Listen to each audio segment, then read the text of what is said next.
know if you're ready to buy real estate? Well, I'm going to share with you the home buying process so you can decide when and if you're ready to make that jump.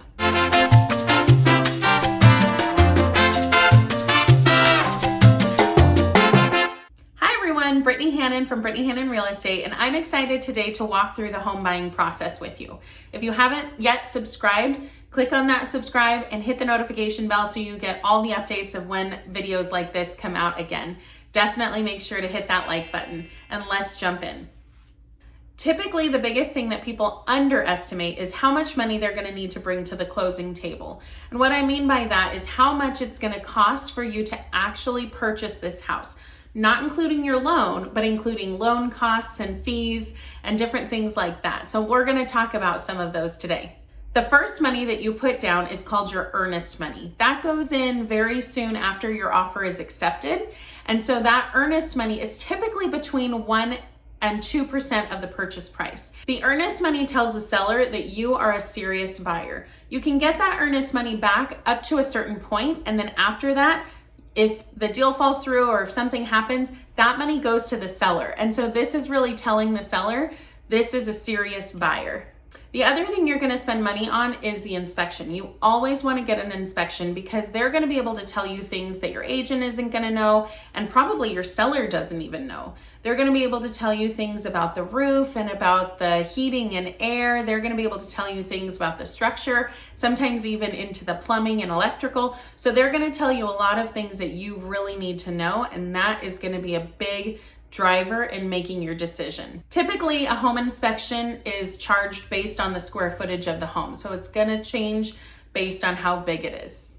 The third thing are going to be your closing costs. So this is typically about 2 to 3% of the purchase price. These are your loan origination fees, different fees for title, just lots of different fees that usually come from the lender. And then of course you have your down payment. Now your down payment can range anywhere from 0 if you're getting a VA loan to 100% if you're paying all in cash. But typically it's right around 3.5% to about 25% depending if you're doing an FHA loan. But you can get a conventional mortgage loan for 3.5%, 5% down, something like that. You can put 10%, 15%.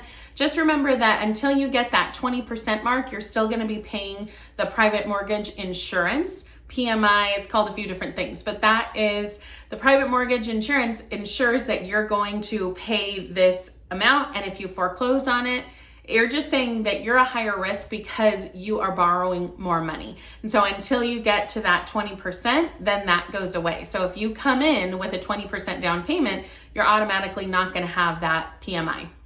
So now let's jump into the home buying process. Step 1 is going to be to find your agent. And so hopefully we're already working together and I'm going to be able to help you every step of the way. So step 1, check it off the list, you're done. The second step is to get your pre-approval, because in this day and age, you're not even able to step foot into a property without having that pre-approval. So it's super important that that's the first step. Now you can get this before you secure your agent, but once you have me on your side, I would be able to refer you to people who I've worked really well with in the past and who I know can get things done really, really quickly.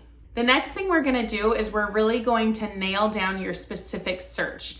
Do you want 12 bathrooms? Do you want 14 bedrooms? Do you want 2 bed, 2 bath? Do you want a pool? Do you not want a pool? Do you want a yard? Do you want a condo? Do you want a house? Do you want, what specifically are you looking for? And that will help to narrow the search so that we can narrow things down to about 4 or 5 properties that look really, really good for you. Once we've identified a property, then we write an offer. And from this point forward, it's really important that you're super on top of it with everything that I send you or the lender sends you. We might be getting a counter offer that we need to get signed right away. We might be having narrow inspection periods. We might want to make sure that we are really just getting on top of it and getting everything going so we can stay on track to close on time.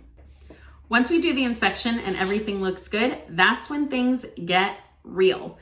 That's when we remove our contingencies. That's when we are really moving toward a close. And so you want to make sure that anything that comes at this point in time, you get back as soon as possible. And if you have any questions at all, That's what my team is here for. So I don't want you to be confused at any part of the home buying process. Reach out to any one of us and we'll be able to help you. The next step is going to be to notarize all of your documents. And that means you are going to have those fine motor muscles ready to go. You're going to be signing your name 10,000 times, it feels like. And the notary is going to explain every piece of paper to you. And so you're hopefully going to know exactly what everything is by that point. And after that, we close, you get the keys, and you celebrate. So whether you're looking for an investment property, a downtown modern apartment, a beachfront vacation home, or a cozy forever home, I would love to work with you. So let's get started.